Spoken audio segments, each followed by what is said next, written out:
Hello everyone, কি অবস্থা সবার? আশা করি তোমরা সবাই ভালো আছো। তো আমার জঘন্য কেকের পরের কাহিনী নিয়ে চলে আসলাম। আমার প্রথম কেকটা তো তোমরা সবাই দেখেছো কতটা বাজে হয়েছিল। তো মনের মধ্যে এক বুক কষ্ট, হতাশা সব মিলিয়ে ভাবলাম আমার দ্বারা আর কেক বানানো হবে না। ভাই, একটা মানুষের কেক এত জঘন্য কিভাবে হয় বলো আমারে? তারপরে অনেক কিছু চিন্তা ভাবনা করে বুঝলাম যে না, চেষ্টা করে দেখি, আরো ভালো হলেও হতে পারে, কারণ আমি মাত্র একবার চেষ্টা করছি। বারবার বানাতে বানাতে নিশ্চয়ই ভালো হবে। তো আল্লাহর উপর ভরসা রেখে সেকেন্ড টাইমের মতো আমি বানাতে যাই কেক।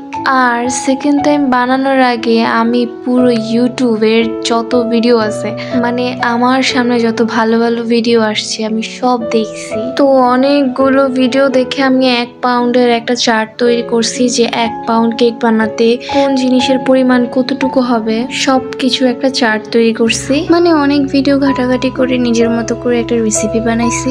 আর সেই রেসিপি অনুযায়ী কেক বানানো শুরু করে দিলাম। এন্ড সেটার রেজাল্ট তোমরা দেখতেই পারতেছো। মানে মাশাআল্লাহ মাশাআল্লাহ মাশাআল্লাহ, কেকটা এত সফট, এত মজা হয়েছে, বিশ্বাস করবা না। মানে আমি নিজে এটাকে 10 আউট অফ 8 দিব। আর আমি তো আল্লাহ আল্লাহ করতেছিলাম যেন অন্তত আমার আজকের কেকটা হয়।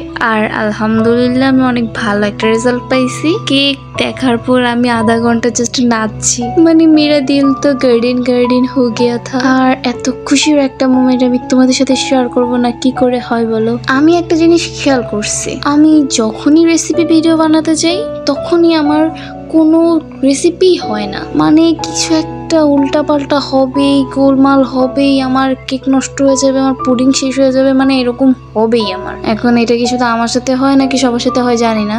এমনি ভিডিও না করলে ঠিক আছে, আমার সব কিছু সুন্দর মতো হচ্ছে, ভিডিওটা অন করলেই মনে করো সব শেষ। তাই সেই চিন্তা করে এটার রেসিপি ভিডিও আমি বানাই নাই, এটার কোনো ভিডিওই আমি নেই। আর আরেকটা জিনিস কি, প্রথমবার আমি যে কেকটা বানাতে গেছিলাম সেই কেকটা আমি বানাতে দিয়ে ক্রিমটা তৈরি করে ফেলছি।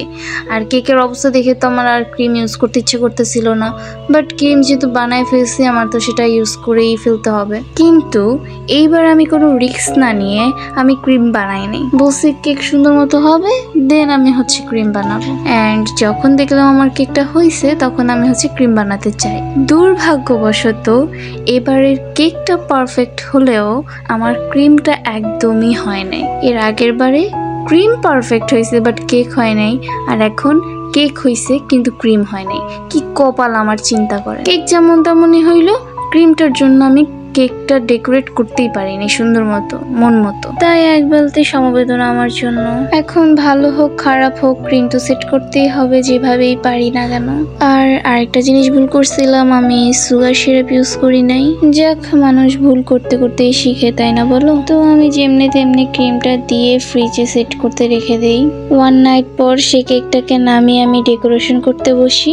এক্সট্রা ক্রিমটাকে আমি ডিপ ফ্রিজে, নর্মাল ফ্রিজে অনেকভাবে রাখার চেষ্টা করছি যাতে ক্রিমটা ঠিকঠাক হয়ে যায়, কিন্তু আফসোস সেটা হয়নি। আমি লাইটের সামনে একদম ডেকোরেট করতে বসছিলাম, যার কারণে ক্রিম আরো বেশি গলে যাচ্ছিল। আর নেক্সট টাইম আমি এই ভুলটা থেকেও সতর্ক হয়েছিলাম। তো যেমনি তেমনি আমি ডেকোরেট করাটা শেষ করছি। আর এইটা হলো আমার কেকের ফাইনাল লুক। কেমন হয়েছে কমেন্টে অবশ্যই জানাবা। রেসিপির প্রয়োজন হলে আমি অবশ্যই শেয়ার করব, সেটাও কিন্তু আমার কমেন্ট বক্সে জানাতে হবে। আর তোমরা সবাই আমার জন্য দোয়া করো যাতে আমি সামনে আরো ভালোভাবে কেক বানাতে পারি। তো আজকের জন্য এতটুকুই। সবাই ভালো থেকো, সুস্থ থেকো। আল্লাহ হাফিজ। চলে আসবো নতুন কোনো ভিডিও নিয়ে।